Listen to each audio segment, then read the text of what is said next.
سلام من الله عليكم، كيف حالكم يا سطير؟ أتمنى أن تكونوا بخير. عدنا لكم بأنمي جديد أتمنى أن يعجبكم. وهيا لنبدأ سرد الحكاية. في عام 2043 أطلقت لعبة الواقع الافتراضي متعددة اللاعبون المسمى دون دون جارا النهائي، وهي لعبة تحاكي الواقع بشكل شبه مثالي. نرى ريشي موكودري بطل قصتنا طالب جامعي، وهو يحمل خوذة الواقع الافتراضي ويبتسم قائلا: لنبدأ. يضع ريشي النظارة على رأسه، وفجأة يجد نفسه داخل مكتبة ضخمة تحيط به أرفف الكتب من كل جانب. بعد لحظات يظهر أمامه كيان صغير يمثل المرشد الخاص به. يعتذر ريشي عن الإزعاج، فيرد المرشد معرفا بنفسه: اسمي تشيتشيري، المتحكم رقم 13، وبهذا قائلا أنه يحب الأشخاص ذو الأخلاق الحميدة مثله. يشرح تشيتشيري لريشي أنه سيكون مرشده في اللعبة ليساعده على فهم كل ما يجهله. بعدها يطلب منه اختيار اسم شخصيته ومظهره. يختار ريشي اسما جديدا إلا وهو راي ستارلينج، ويقرر أن يحتفظ بمظهره الأصلي مع وضع بعض التعديلات البسيطة. يعطيه تشيتشيري صندوقا فارغا يحتوي على بعض المعدات والنقود لمساعدته في بدايته. بعدها يخرج المرشد وجها أزرق ليلتف حول البطل، ويدخل في يده اليمنى يخبره تشيتشيري أن هذا هو رفيقه من الآن فصاعدا، لكنه مجرد جنين في الوقت الحالي وسينمو لاحقا ليأخذ شكلا يتناسب مع شخصيته. يخرج تشيتشيري كتابا ليشرح له أن الرفقاء في اللعبة متنوعون، فقد يكونون أسلحة أو وحوشا حارسة أو مركبات للتنقل، وهناك أنواع شائعة وأخرى نادرة وأخرى أسطورية.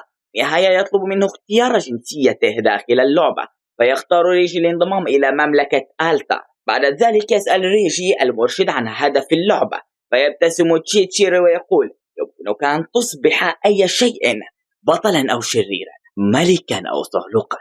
الخير والشر كلاهما خياران مفتوحان أمامك. أنت ورفيقك تملكان احتمالات لا نهائية. ثم يرحب به رسميا داخل اللعبة. يسقط البطل من السماء عاليا.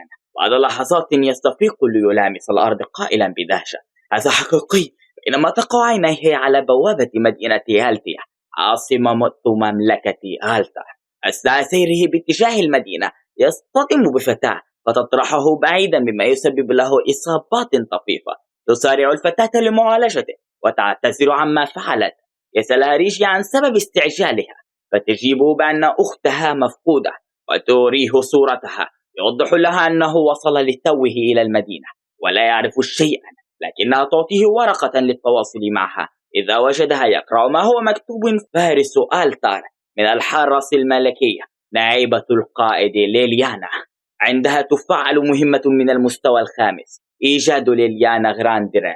يتفاجأ ريجي بأنها شخصية غير لاعبة NPC وليست لاعبة حقيقية. من بعيد يلمح ريجي دبا في المكان الذي كان من المفترض أن يلتقي فيه بأخيه.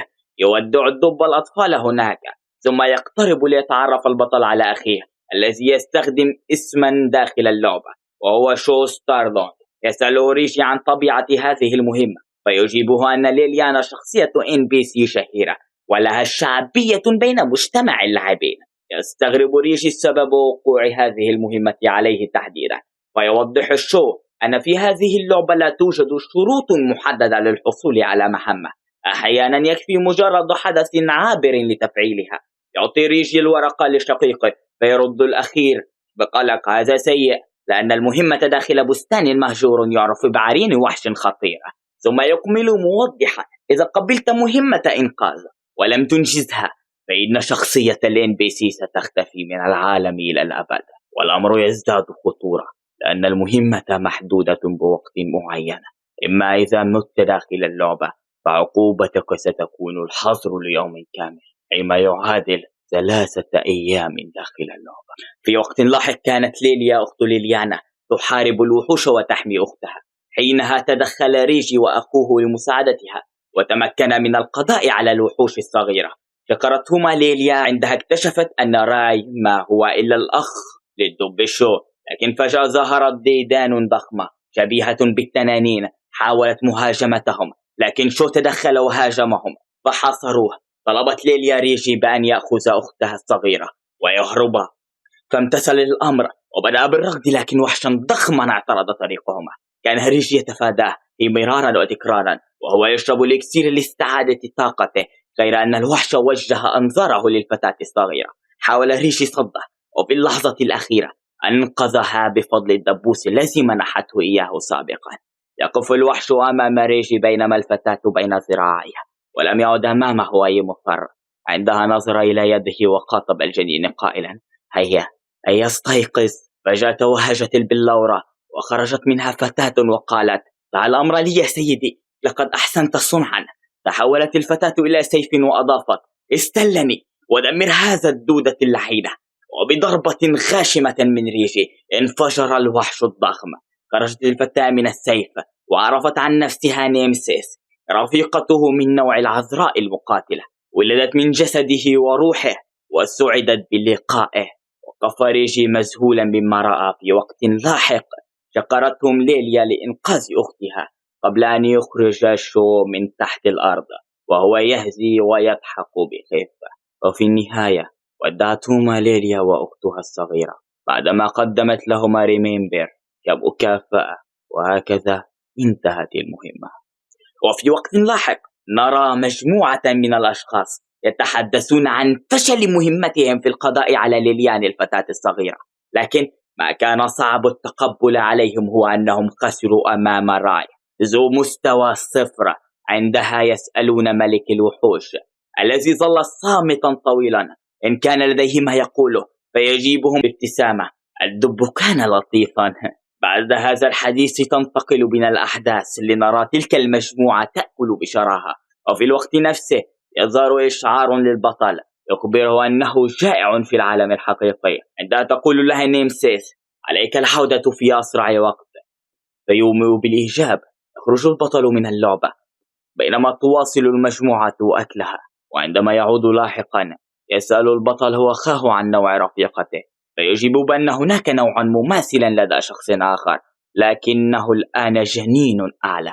يتفاجأ راي ويتساءل عن معنى ذلك، فأشرح له أخوه أن هناك 7 مستويات للجنين، من الأول إلى الثالث هما رتب منخفضة، من الرابع إلى السادس هي الرتب العليا، أما النوع السابع فهو النوع الخارق ويعرف باسم الجنين الأعلى. يكمل الشو قائلا: حتى الآن أقل من 100 لاعب فقد تمكنوا من الوصول لهذا الحد.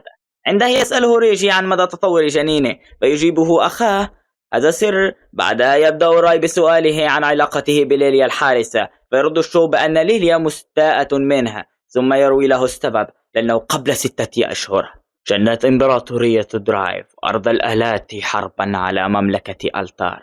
للأسف خسرت مملكة ألتار الحرب وخسرت معها ثلث أراضيها، كما فقدت رماة وفرسانا كثرا مع ملكها نفسه.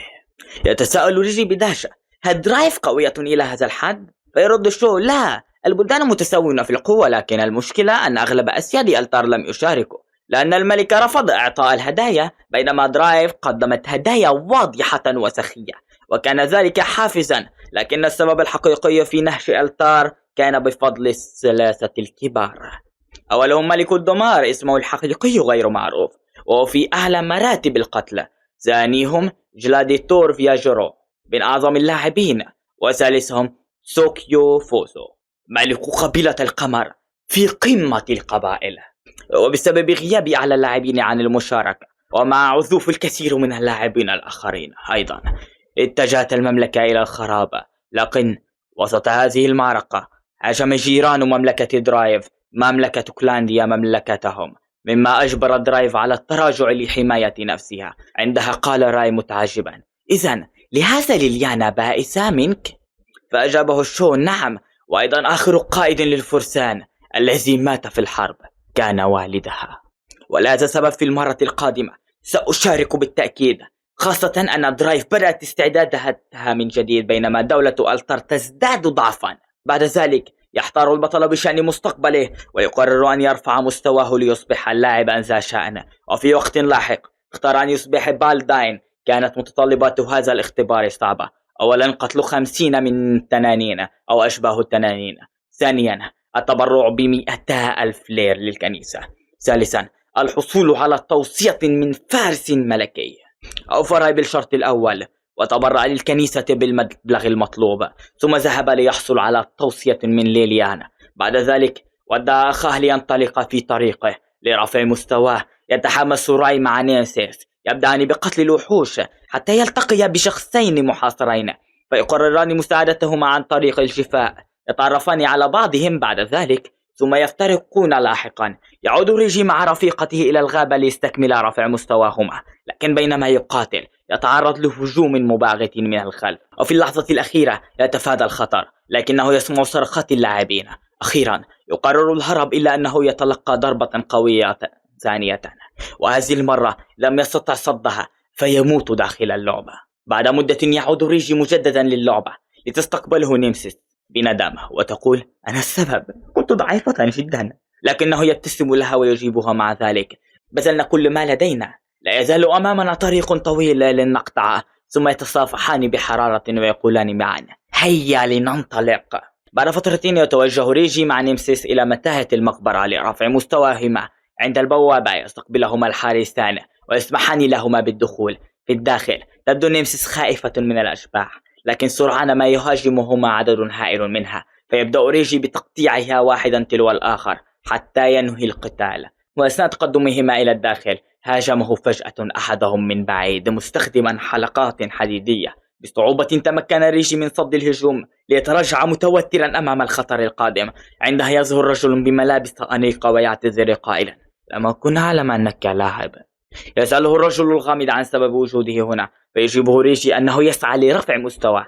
فيتعجب الغريب: مستواك ضعيف، لماذا تقاتل هنا بدلا من الخارج؟ فيرد ريجي: لأن الخارج مليء بالقتلة. يتفاجأ الرجل ويقول: لم أكن أعلم، لقد بقيت هنا ل5 أيام متواصلة، لذا لم ألحظ الأمر. يتساءل راي ونيمسيس عن هويته فيعرف نفسه: أنا فيجارو. تعرف راي عليه فورا ويقدم نفسه هو ورفيقته. بعد لحظات يدرك أن فيجارو هو المصنف الثاني في المملكة، فيومه الأخير بالإجابة. يخبره فيجارو: لقد أدهشتني، كنت قويا بما يكفي لتصد إحدى ضرباتي. ثم يودعه قائلا: سأتخلص من مصدر الإزعاج، تأكد من العودة غدا لرفع مستواك في الخارج.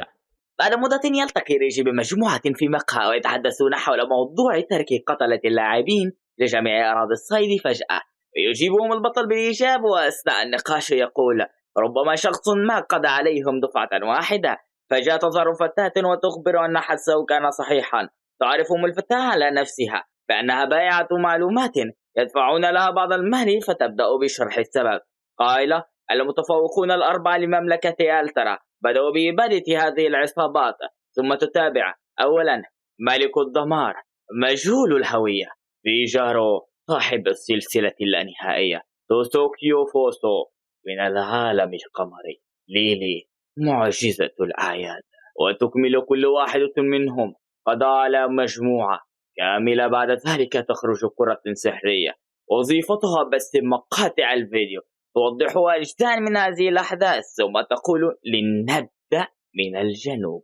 نرى فتى يركض بينما يتبع 3 قتلة، بينما يشري يصطدم بقائدهم الضخم. بدأوا بالتنمر عليه، بعد أن انتهوا منه قتلوه، لكن فور سقوطه يظهر فيجارو العظيم ليقضي على جميع أتباع القائد بسهولة. بعدها يخوض معركة عنيفة مع القائد نفسه إلى أنه يهزمه ببساطة. في النهاية تنتقل بنا الأحداث إلى مكان تجمع المجتمع القرمزي، حيث يستغرب القتلة من اجتماعهم الكبير. تظهر قائدة المجموعة متقدمة وترفع يدها عاليا، فينحني جميع أفراد المجتمع القرمزي. في تلك اللحظة يضيء قمر أزرق في السماء، مما يجعل جميع القتلة المختبئين يخرجون وهم يتألمون من أعناقهم. يتدخل أتباع المجتمع ويقضون عليهم جميعا. تبدأ الفتاة بائعة المعلومات بشرح عقائدهم، ثم تضيف وتوضح أن سبب انضمام المجتمع لهذه الحملة هو أن أحد أعضائهم من جدد قتال. بعد ذلك ننتقل إلى الغرب، حيث نرى ليلي تدمر أعداءها بضربة واحدة فقط، إلا أن سبب مشاركتها في هذه الحملة يبقى مجهولا. يسألها بطلنا عن الشمال، فتجيب بأن القتل هناك غير معروفين، وهم أيضا من المتفوقين. يعرض بعضها فيديو مقطع يظهر فيه ملك الدمار وهو يدمر غابة بأكملها لكي يقتل المتفوق، ويشاع أنه يمتلك سفينة حربية كجنين المتفوق، ومع ذلك يتمكن القاتل من الهرب. لاحقا يتوجه ريشي إلى مكان المعركة فيجد المنطقة مدمرة بالكامل، وأثناء حديثه مع نيمسيس تلمح شيئا غريبا وتقترب منها فيبتلعها ثقب فراغية. يركض ريشي خلفها ويدخل معها، يجد نفسه في مكان غريب حيث يرى المرشد تشيشيري ورفيقه يجلسان معا يشربان الشاي ويتناولان الكعك. يتفاجأ تشيشيري قائلا: هذا غريب، فاللاعبين لا يمكنهم الدخول عادة. يسأله ريشي: إذن أنت من سيرجع الغابة؟ فيقوم المرشد بالنفي ويجيبه: كل ما أفعله هو جعلها بيئة بناء، بيئة مشابهة. بعد الانتهاء من الشيء يخبرهم المرشد أن وقت الرحيل قد حان. يتمنى لو يستطيع منحهم هدية، لكنه يقول إن ذلك ممنوع. يبتسم راي ويجيبه: لا داعي، فقد استقبلتنا ومنحتنا الشاي والوجبة. يشكرانه على لطفه، ثم يخبره ريجي أنه متوجه إلى جيديون ليشكر شخصا ما. يرد المرشد بابتسامة ويعطيه تلميحا: قلب الغول موجود في معدته. يستغرب ريجي من هذا ثم يغادر مع نيمسيس. وفي الخارج بينما كانت المجموعتان تبحثان عن مهمة جديدة، تدخل الفتاة بائعة المعلومات وتقول: سأتوجه إلى جيديون أيضا، فلا بأس أن نأخذ مهمة هناك. وفي النهاية يختار الجميع مهمة تسليم بضائع من النقابة المحلية إلى نقابة جيديون مقابل 30,000 لير، ويوافقون جميعا ويفترقون في المساء على أن ينطلقوا غدا معا. في صباح اليوم التالي يلتقي الجميع كما اتفقوا، ونراهم على متن العربة يتحدثون حول المهام وكيفية زيادة خبرة كل واحد منهم. فجاء يرون من بعيد مجموعة من الغوبلين تهاجمهم إحدى القوافل على الطريق. يتفق الجميع على مساعدتهم. يأمر ذو الشعر الأزرق روك حيوانه المدرع الذي يشبه خليطا بين تنين أرضية ووحيد القرن بالهجوم على الأعداء، بينما يتقدم البطل وتتحول نيمسيس إلى سيف لمساندة البطل. بعد عدة دقائق ينتهي القتال بالفوز بسبب ضعف الغوبلين. يقترب أحد حراس العربة المهاجمة، يشكر البطل على مساعدته. أثناء ذلك يخرج من العدم ضباب يغطي رؤية الجميع. وسط كل هذا يهاجم وحش ضخم البطل، لكنه يتمكن من صد هجومه في اللحظة الأخيرة. ينظر البطل بدهشة إليه. تحذر الفتاة صاحبة النظرات أن هذا ليس وحشا عاديا، بل وحش رئيس مميز.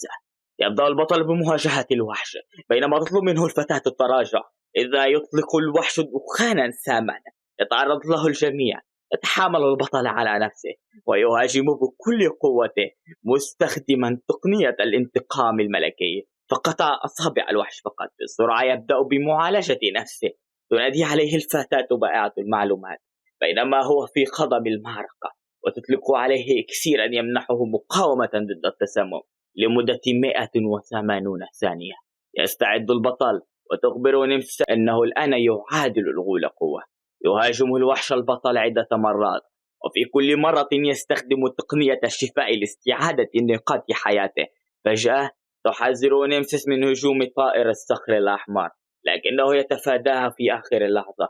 ينظر البطل ونيمسيس إلى طائر الصخر معا عاجزان، وفي تلك اللحظة يظهر رجز الشعر الأزرق مع رفيقته الشيطانية ليهاجم الوحوش الطائرة ويشتت انتباهها عن البطل. يشكرهم البطل على هذا ليبدأ حتى هو الآخر بالقتال. أثناء المعركة يتعرض البطل لضربة ترميه عاليا، فيصرخ مناديا نيمسيس، فتجيبه 4900 نقطة متراكمة. يمكننا فعلها يا سيدي. يستعد البطل لاستخدام تقنية الانتقام بكل قوته، لكن الغول يرد عليه بنيران من فمه. رغم ذلك يكمل البطل استخدام تقنية الامتصاص المضاد، الرد المضاعف ليقطع رأس الغول، لكن الرئيس يرد عليه وهو الآخر بضربة قوية ويبعده مرة أخرى. ينتهي مفعول الإكسير ويصاب بالتسمم. مرة أخرى تصرخ نيمسيس: هذا مستحيل، لقد فجرنا رأسه. يتذكر البطل ما قال له المرشد: قلب الغول موجود في معدته، ليدرك سبب عدم موته. رغم ذلك لم يعد لديه القوة، لكنه يقف أمام الوحش ويقول: راقب فقط، سأتجاوز حدودي الآن. تبدأ نيمسيس بمناداته والموافقة على خطته، لكنها تشير له إلى إنذار متبقي. منذ مدة يظهر عدا تنازليا يستغرب البطل ويتساءل إن كان يجب عليه المجازفة بقبوله أم لا. في الوقت ذاته يبدأ الوحش باستعادة طاقته، يتوجه نحو البطل، ولكن فور انتهاء العد التنازلي يظهر إشعار مكتوب فيه: بدأ تطور الطوارئ لعذراء الانتقام نيمسيس. يظهر صوت غامض يؤكد اكتمال شيء ما، وتظهر شاشة مكتوب عليها: الشكل الثاني، العالم هالبرد. يصطيف يتغير شكله بينما يهاجمه الوحش، لكن نيمسيس تحذره في اللحظة الأخيرة وتخبره أنها وصلت للمستوى الثاني وأن قوتها ازدادت. يسأل البطل عن مدى قوتها فترد: يمكنني هزيمة 100 من مثل هذا الغول. يبتسم البطل قائلا: هذا ما أردت سماعه. تبدأ الجولة الأخيرة أثناء معركة البطل والغول. تزداد طاقة البطل تدريجيا. يسأل البطل نيمسيس عن السبب، فتخبرها أن نقصان نقاط طاقته بشكل مستمر يؤدي إلى زيادة مستمرة في الطاقة، ويوضع في حلقة مفرغة، وأيضا بعض الصفات الأخرى مثل مقاومة الشلل. يخبرها البطل أنه يحتاج لاستخدام تقنية الانتقام، فتجيب أنها غير متوفرة في المستوى الثاني. يبدأ بجمع نقاط متراكمة من معركته مع الغول، وعند اكتمال الحد المطلوب يبدأ بتحويل السيف مرة أخرى إلى هيئته الأولى باستخدام النص الأسود. يقضي البطل على الغول أخيرا باستعمال الانتقام الملكي، ثم يستلقي على الأرض. يظهر إشعار النظام: مكافأة الفوز بظل نيران والميزما الجهنمية. بينما البطل والفتاة صاحبة النظارات يتحدثان، ينزل روك مع رفيقته مع الطائر ليخبرهما أنه روده. يتقدم صاحب العربة ليشكر البطل على مساعدته وإنقاذ عائلته. بعد لحظات يبدأان في نقل الموتى إلى صندوق فراغي، وهذه كانت لحظة وداع لهم. ينظر البطل إلى نيمسيس ويتذكر ليليانا وليليا، متسائلا في نفسه: هل هذه اللعبة حقا؟ بعدها تنتقل الأحداث إلى شخص يراقب البطل بدهشة بسبب قدرته على قتل رئيس الغيلان، وفور رؤيته لرفيقته يعترف أن لديه الإمكانيات لفعل ذلك. لاحقا تتجول المجموعة في السوق، يذهبون إلى النقابة للحصول على 30,000 لير التي كانت مكافأة النقل. يجلبها البطل وبعدها يقول أن هناك مشكلة: رأس الغول تساوي 1,000,000. نرى البطل يمشي مع رفيقته خارج المدينة بعدما رحل الجميع. بين يمشون يهزي البطل بأنه 300,000 التي أخذتها كانت كبيرة جدا. من بعيد يرى غوبلين ضعيف ويريد تجربة قفاز إطلاق النيران الذي حصل عليه من المهمة، لكنه يطلق عن طريق الخطأ على نفسه، فتضحك عليه نيمسيس ويقف سريعا ليقتل الغوبلين مرة أخرى. ثم يحاول تجربة القفاز لمرة أخرى. الميازما الجهنمية قام بالهجوم على شجرة وحش، لكنه فور إطلاقه يرتد عليه ويصيبه مرة أخرى ليتلوى على الأرض. فجاء بينما كان جالسا تحت شجرة يظهر شخص خلف الشجرة ويعطيه ترياقا ويخبره أنه سيشفيه. يشرب البطل، فجأة تنبثق له أذن كلب ليهرب بعيدا. هذا الشخص صاحب زي البطريق تاركا البطل مصدوما. بعد مدة يعود البطل ونيمسيس إلى المدينة. تسأله الفتاة ذات النظارات والتي اسمها هي ماري عن سبب حصوله على أذنا كلب. يخبرها البطل بكل ما جرى لتعلق قائلة: يمكنني أن أتفهم ذوق ذلك الرجل. يرد البطل بأنه كان يخطط لزيارة أحد متاجر أليخاندرو، وهو أحد الأشخاص الذين أنقذهم في المرة السابقة، لكنه يتردد بسبب الأذنين. قبل أن يكمل حديثها تقاطعه الفتاة وتقول: لا داعي للقلق، حتى أعظم الخبراء تحدث لهم أشياء غريبة. بعدها يتوجهان إلى متجر حيث يستقبلهما أليخاندرو بحرارة. في تلك اللحظة كان البطل يتمنى ألا يراه روك ورفيقته، لكن فجأة يظهران من بعيد ويبدأان بالتلويح له، وهكذا يتأكد أن هذا هي لعنة أذني الكلب. يسأله روك: من أين حصلت على تلك الأذنين؟ فيروي له البطل ما حدث باختصار، لكن نيمسيس تستغرب وتقول لن يفهم، غير أن روك يرد بثقة: بل فهمت، التقيت بشخص ما وأعطاك كثيرا. ينصدم البطل ونيمسيس من حثه ليضيف روك قراءة عقلك سهلة. يلفت نظر البطل معطف روك ويعجب. بعد مدة نراه يشتري معطفا صوفيا مشابها. أثناء ذلك يلمح مجموعة من الناس متجمهرين حول لعبة صغيرة. يقترب ليرى أنها لعبة غاشة، لعبة حظ. يدخل فيها بحماس، لكنه يصدم في النهاية بسبب خسارته 100,000 لير. وعندما يفتح المحاولة الأخيرة يخرج منها حصان، غير أنه لا يعرف كيف يركبه. في المقابل كان حظ روك جيدا جدا، مما جعل البطل يتذمر ويقول: يبدو أن هذه لعنة أذني الكلب. يحاول ركوب الحصان لكنه يسقط فورا، فيتعجب من جهله بالفروسية وهو بالداين. يخبر نيمسيس أن تنتظره قليلا ليخرج إلى العالم الواقعي، ليكتشف أن مهارة الفروسية تكتسب قبل أن يصبح بالاداين، أي أن فئته أضعف، بحيث يبحث أكثر ليجد أن الحصول على هذه المهارة يكلف 100,000 لير أخرى. فيصدم، يعود للاب ويقول لنيمسيس يجب أن أجمع المال، لكن مستواي ضعيف للمشاركة في المهمات الكبيرة. في تلك اللحظة ينتقل المشهد إلى فتاة يحاصرها مجموعة من البلطجية. أثناء تنمرهم عليها نسمع صوتا يأمرهم بالتوقف. تستغرب الفتاة إذا بدا لها الصوت مضاعفا، لكن ذلك كان البطل وشخص آخر من بعيد يظهر صاحبه. فتى يدعى نابو مستومئ 26 يطلب منهم الابتعاد. يهجمون عليه بسرعة قبل أن يتمكنوا من تجهيز سلاحه، فيبرحونه ضربا. في هذا الوقت يظهر البطل مع نيمسيس ويخبر الفتاة بالهروب. يتدخل البطل وبعدها يضرب زعيم البلطجية بيديه فقط، مستفيدا من تعزيز قوته الطبيعية، فيجبر البقية على التراجع وهم يهددونه بالقتل لاحقا. بعد انتهاء المعركة يساعد البطل الفتى الذي يشكره ويعرف نفسه باسمه يوغو. تعود الفتاة باكية وتشكر البطل، لكن يوغو يطلب منها أن تمسح دموعها. عندها تصر عليهم أن ينقذوا أخاها، فيوافق كل من البطل وهيوغو. فجأة تظهر فتاة أخرى من بعيد وتعتذر لهيوغو قائلة إن أولئك الأشخاص كانوا ضعفاء أصلا. يتبين أنهم نفس البلطجية قبل قليل وهم مهزومين. يتعرفون بعدها على بعضهم. بعد هذا ينطلق راي وهيوغو مع رفيقتيهما نحو مقر الأعداء. عند الاقتراب يخرج هيوغو صفيحة يطلق منها آليا ضخما يتبع لمملكة درايف، لكن البطلان كان هدفهما إنقاذ الفتاة لا الدخول في صراع واسع. فيتفقان على خطة. يوغو ورفيقته يشتتان الانتباه في الخارج، بينما يتسلل راي ونيمس إلى الداخل لإنقاذ الأطفال.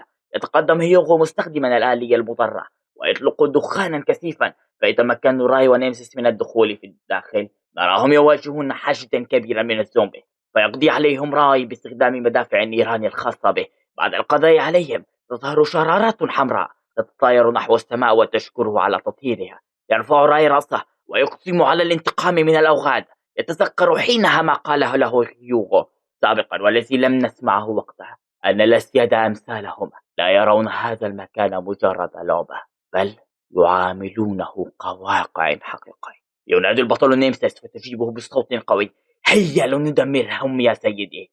يظهر رجل غريب ويقول: تهتم بالسيد الآخر، بينما هذا من نصيبك يا غوز. فجأة يخرج ثور ضخم لمواجهة راي. تدور معركة عنيفة ويميل التفوق للوحش، ومع انخفاض صحة الوحش يبدأ بالبحث عن الطعام. فيرى الأطفال داخل عربة ويحاول التهامهم. في تلك اللحظة ينادي يوغو على رفيقته ويقول: قد يعيق هذا خطتنا، لكن لن أدعك تقترب منهم. يكمل قائلا: والآن ستريك الجحيم أيها الثور اللعين. فلتشهد قوتي الحقيقية. يندمجان ويشكلان آليا جليديا ضخما. بعدها ينطلقان نحو الوحوش. نرى الراي يتوغل في الممرات المظلمة، يجد رسومات غريبة على الأرض، فوقها طفل ينطلق لمساعدته فور وصوله.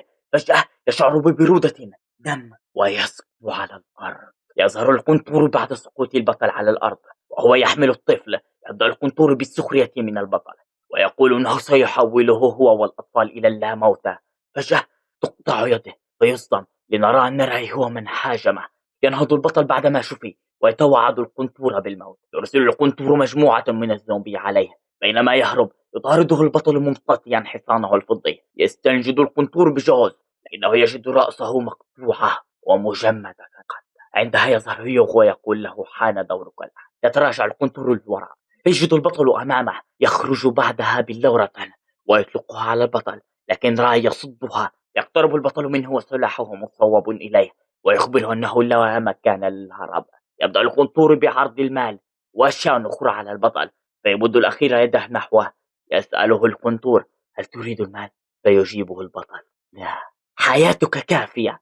ثم يقضي عليه. بعدها يستلقي البطل على الأرض وتعود نينسيس إلى شكله البشري. بدأ تطمئن على حاله يعطيه يوغو أكسيرا ليستعيد طاقته. يوفي البطل مرة أخرى ويشكره يوغو. يتساءله يوغو عما يستفعلونه بجثة القنطور، فيجيب البطل: إنه لا يريد لمس أشلائه أبدا.